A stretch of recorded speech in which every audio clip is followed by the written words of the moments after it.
Assalamualaikum warahmatullahi wabarakatuh. Perkenalkan, nama saya Mutmainah Muaz, mahasiswi farmasi di Universitas Megarizky Makassar. Karena pada video sebelumnya kita sudah membahas mengenai definisi farmasi, sejarah kefarmasian, dan pendidikan kefarmasian. Jadi di video kali ini kita akan membahas lagi mengenai kefarmasian, namun lebih mengenal produk-produk kefarmasian, yaitu obat dan bentuk-bentuk sediaannya serta cara penggunaannya. Namun, di sini saya juga akan membahas mengenai golongan obat dengan logo yang sering Anda jumpai ketika membeli obat atau melihat iklan-iklan obat yang ada di TV maupun di internet.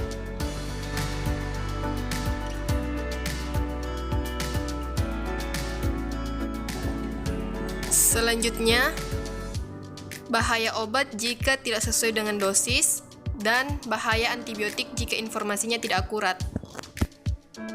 Yang pertama, kita akan membahas mengenai pengertian obat.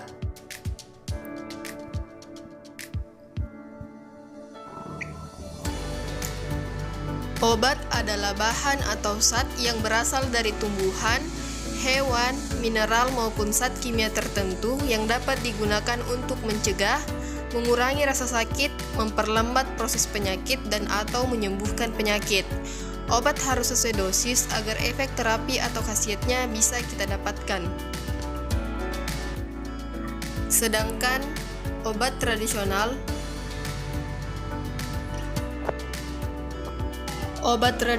adalah obat-obatan yang diolah secara tradisional, turun-temurun, berdasarkan resep nenek moyang, adat istiadat, kepercayaan, atau kebiasaan setempat, baik bersifat magic maupun pengetahuan tradisional.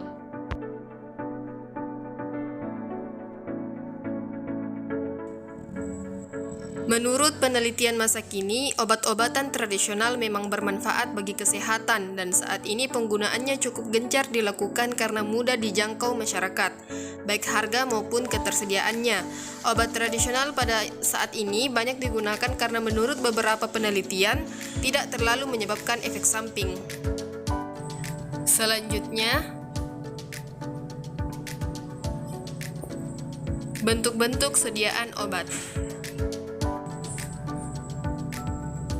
Bentuk-bentuk sediaan obat merupakan sediaan farmasi dalam bentuk tertentu sesuai dengan kebutuhan, mengandung satu zat aktif atau lebih di dalam pembawa yang digunakan sebagai obat dalam ataupun obat luar. Ada berbagai bentuk sediaan obat di bidang farmasi yang dapat diklasifikasikan menurut wujud zat dan rute pemberiannya. Berdasarkan wujud zat. Yang pertama, sediaan bentuk cair misalnya larutan sejati, suspensi, dan emulsi. Kemudian bentuk sediaan semi padat, misalnya krim, lotion, salep, gel, dan suppositoria. Kemudian bentuk sediaan solid atau padat, yaitu tablet, kapsul, pil, dan granul dan serbuk. Selanjutnya berdasarkan rute pemberian obat.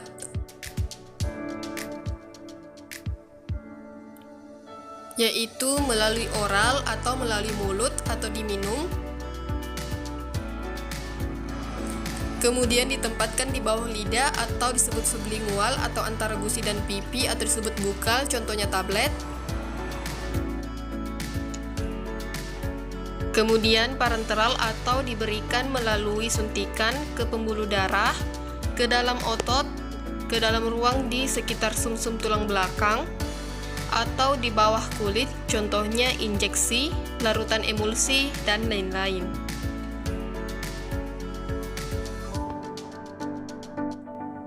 Kemudian dimasukkan ke dalam rektum atau dubur, contohnya suppositoria. Kemudian dimasukkan ke dalam vaginal atau vagina, contohnya ovula. Kemudian ditempatkan di mata atau rute okular, contohnya salep mata, tetes mata, dan lain-lain. Selanjutnya ditempatkan di telinga atau rute aortik, contohnya obat tetes telinga. Kemudian diterapkan pada permukaan kulit untuk efek lokal atau topikal, atau seluruh tubuh atau sistemik, contohnya salep, krim, lotion, dan lain-lain. Kemudian dihantarkan melalui kulit dengan transdermal patch, contohnya semacam koyo untuk efek sistemik. Kemudian selanjutnya kita akan membahas mengenai golongan obat. Yang pertama, obat bebas atau disebut juga daftar B, yang artinya bebas. Obat bebas adalah obat yang dapat dibeli secara bebas dan tidak membahayakan bagi si pemakai dalam batas dosis yang dianjurkan, yang ditandai dengan lingkaran bulat berwarna hijau dengan garis tepi berwarna hitam. Contohnya yaitu obat paracetamol. Obat ini dapat dibeli di apotik,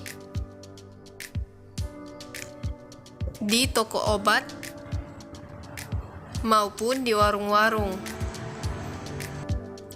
Yang kedua adalah obat bebas terbatas, yang disebut daftar W atau warning, yang artinya peringatan.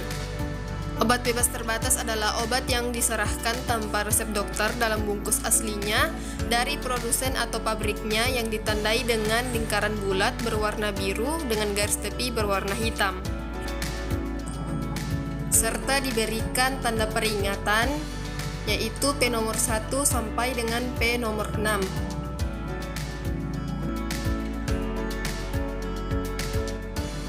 Contohnya yaitu obat CTM. Sama halnya dengan obat bebas, obat ini dapat diperoleh di apotik, di toko obat, maupun di warung-warung. Yang ketiga adalah obat keras, atau disebut juga daftar G, yaitu Geverelgic, yang artinya obat berbahaya. Obat keras adalah obat yang hanya dapat diperoleh dengan resep dokter, yang mempunyai takaran atau dosis maksimum yang tercantum dalam daftar obat keras yang ditetapkan oleh pemerintah. Obat ini ditandai dengan lingkaran bulat berwarna merah dengan garis tepi berwarna hitam dan huruf K kapital yang ada di dalamnya. Contoh dari obat keras ini yaitu amoksisilin. Obat ini dapat diperoleh hanya di apotik saja dan tidak diperbolehkan untuk diperoleh dari toko obat maupun warung-warung. Amoksisilin ini adalah obat keras golongan obat antibiotik. Nah, antibiotik ini hanya digunakan pada penyakit infeksi bakteri saja. Oleh sebab itu, obat ini tidak diperbolehkan untuk dibeli tanpa resep dokter dan dari apotik. Sebab jika informasi yang didapatkan dan penggunaan obat ini tidak tepat atau tidak akurat, maka obat ini bisa saja menjadi resisten atau bakteri akan kebal terhadap golongan obat ini. Jadi, ayo kita bijak menggunakan obat, terutama obat golongan antibiotik. Yang keempat yaitu psikotropika, yang disebut daftar G atau Geverelgic atau obat berbahaya. Obat ini sama dengan logo obat keras, namun psikotropika ini merupakan obat yang mempengaruhi proses mental, merangsang atau menenangkan, mengubah pikiran, perasaan atau kelakuan seseorang, misalnya pada golongan obat diazepam. Kemudian yang kelima yaitu narkotika, atau disebut juga daftar O, yaitu opium atau obat bius. Narkotika merupakan obat yang diperlukan dalam bidang pengobatan dan iptek, dan dapat menimbulkan ketergantungan dan ketagihan atau adiksi yang sangat merugikan masyarakat dan individu jika digunakan tanpa pembatasan dan pengawasan dokter. Obat ini ditandai dengan lambang palang medali merah. Contoh dari obat golongan narkotika ini yaitu kodein. Yang keenam adalah jamu. Jamu adalah obat tradisional berbahan alami warisan budaya yang telah diwariskan secara turun-temurun dari generasi ke generasi untuk kesehatan. Terbuat dari bahan-bahan alami seperti tumbuhan, bahan hewan, sediaan sarian atau galenika yang diracik menjadi serbuk jamu dan minuman jamu. Obat ini ditandai dengan simbol berwarna hijau dengan gambar pohon. Jamu harus memenuhi beberapa kriteria, yaitu yang pertama aman, yang kedua diklaim khasiatnya berdasarkan data empiris atau pengalaman, dan yang ketiga memenuhi persyaratan mutu yang berlaku. Sebuah ramuan disebut jamu jika telah digunakan masyarakat melewati 3 generasi. Artinya, bila umur generasi rata-rata 60 tahun, sebuah ramuan disebut jamu jika bertahan minimal 180 tahun. Contoh sediaan jamu yaitu yang pertama kapsida, kedua diabet, dan yang ketiga enterostop anak.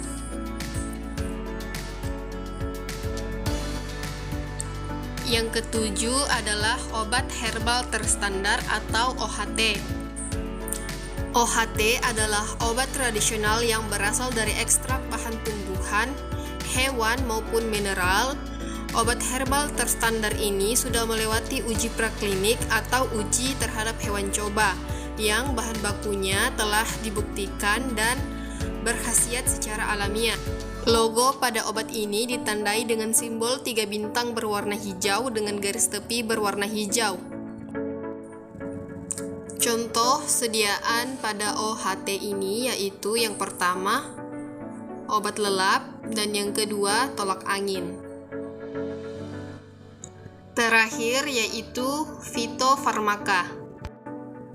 Fitofarmaka adalah obat bahan alam yang telah dibuktikan keamanan dan khasiatnya secara ilmiah dengan uji praklinis dan uji klinis. Bahan baku serta produk jadinya telah terstandarisasi. Kemudian fitofarmaka yaitu jenis obat tradisional yang dapat disejajarkan dengan obat modern karena proses pembuatannya telah terstandar dan khasiatnya telah dibuktikan melalui uji klinis atau telah diujikan terhadap manusia. Logo pada obat ini ditandai dengan simbol yang mirip seperti serpihan salju berwarna hijau dengan garis tepi berwarna hijau. Contoh sediaan fitofarmaka yaitu Stimuno. Terima kasih. Itulah penjelasan saya mengenai obat dan bentuk sediaannya serta golongannya. Kurang dan lebihnya mohon dimaafkan. Wassalamualaikum warahmatullahi wabarakatuh.